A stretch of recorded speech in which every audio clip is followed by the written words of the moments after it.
কয়েকদিন ধরে ফেসবুকে দেখতেছি আপনার সিকেডি এবং সিবিইউ বাইকের এই ট্যাক্সের ডিউটির উপরে যে প্রাইস ডিফারেন্সের বিষয়টা নিয়ে আলোচনা হচ্ছে, সেটা নিয়ে ব্যাপক আলোচনা সমালোচনা চলতেছে। তো আজকে সেই বিষয়টাই কিছুটা ক্ল্যারিফাই করার চেষ্টা করব। তো ভিডিওটা যারা দেখা শুরু করছেন, অ্যাটলিস্ট আমি আশা করব আপনারা পুরো ভিডিওটা দেখবেন, তারপর অ্যাটলিস্ট জাজ করবেন। আগেই যদি দালাল ট্যাগ দিয়ে দেন, আমি কোনো ব্র্যান্ডের দালালি করি না, এবং আমি এমন কেউ হয়ে যাই না যে কোনো ব্র্যান্ড আমার টাকা দিবে আমি সেই ব্র্যান্ডের দালালি করব। তো অ্যাকচুয়ালি সিকেডি এবং সিবিইউ বাইকের পার্থক্যটা কেন হয় দামের, সেটাই আজকে আলোচনা করব। তো hey everyone, this is Shamsul Arifin Piyas and you are watching noob rider. Welcome to another blog.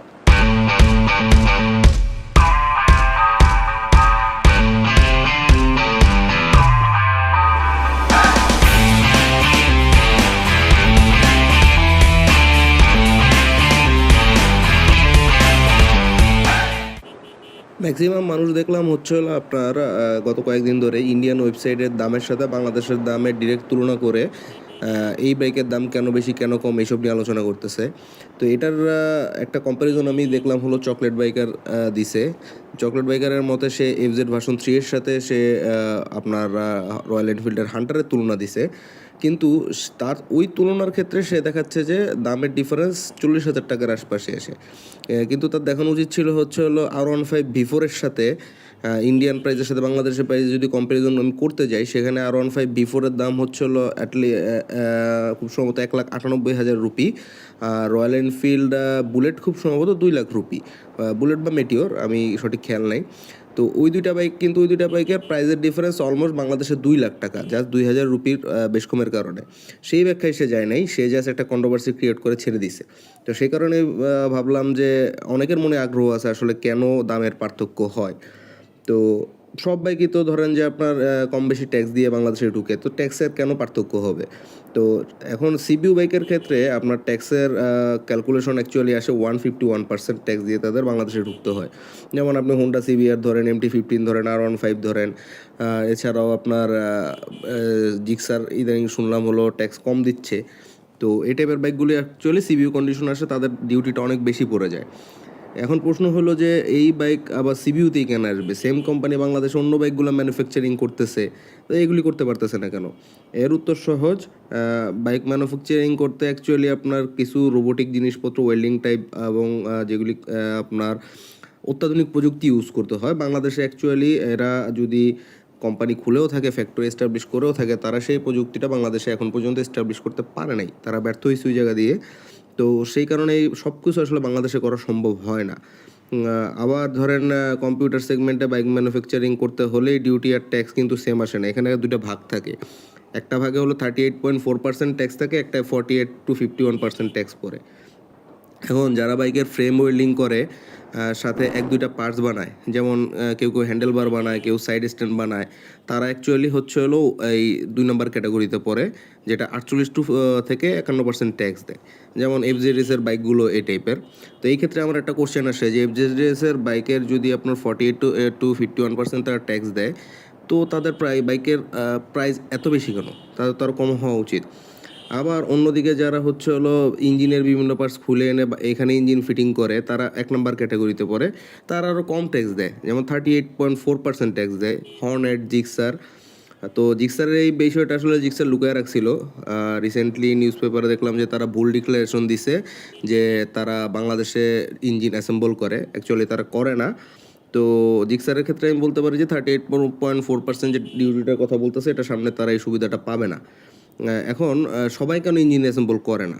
আসলে ইঞ্জিন অ্যাসেম্বল এত সহজ জিনিস না। আমি এর আগে হলো কামিন্সের সাথে কাজ করছি, টাটার ইঞ্জিন নিয়ে কাজ করছি। তো ইঞ্জিন যেই কোম্পানি ম্যানুফ্যাকচার করে, সেই কোম্পানির একটা নিজস্ব বিষয়, এবং তারা তাদের সিক্রেট শেয়ার করে না। আপনি যদি বেসিক্যালি একটা জিনিস দেখেন, একটা বাইক বলেন বা একটা গাড়ি বলেন, এই বাইকের যেই ব্র্যান্ডের আপনি কিনছেন, সেটা সুজুকি হোক, ইয়ামাহা হোক, রয়্যাল এনফিল্ড হোক, হোন্ডা হোক, প্রতিটা পার্টস তারা রেডি করে না। তারা এটার ম্যানুফ্যাকচারার, কিন্তু তারা অন্যান্য কোম্পানি থেকেও পার্টস নেয়। তো সেই যে কোম্পানিটা থেকে পার্টস নিচ্ছে, যেমন ইঞ্জিনের ক্ষেত্রে আপনি বলতে পারেন গাড়িতে যে কামিন্সের ইঞ্জিন খুবই পপুলার, তারপর আপনার পার্কিনসের ইঞ্জিন আছে, তারপর আপনার টাটার ইঞ্জিন আলাদা করে আছে, এই টাইপের অনেক ইঞ্জিন আছে।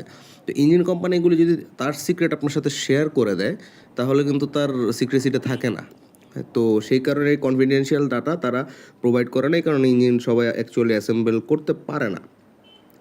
তো এই কারণেই আসলে সিকেডি সিবিইউ এইটার সহজ কথা বলতে গেলে প্রযুক্তিগত বাধার কারণে বাংলাদেশে সিকেডি সিবিইউর একটা হেরফের তৈরি হয়। এখন এরপরের যদি আমি বলি যে 350 সিসি বাইক কেন বাংলাদেশে কম বেশি দাম আসতেছে।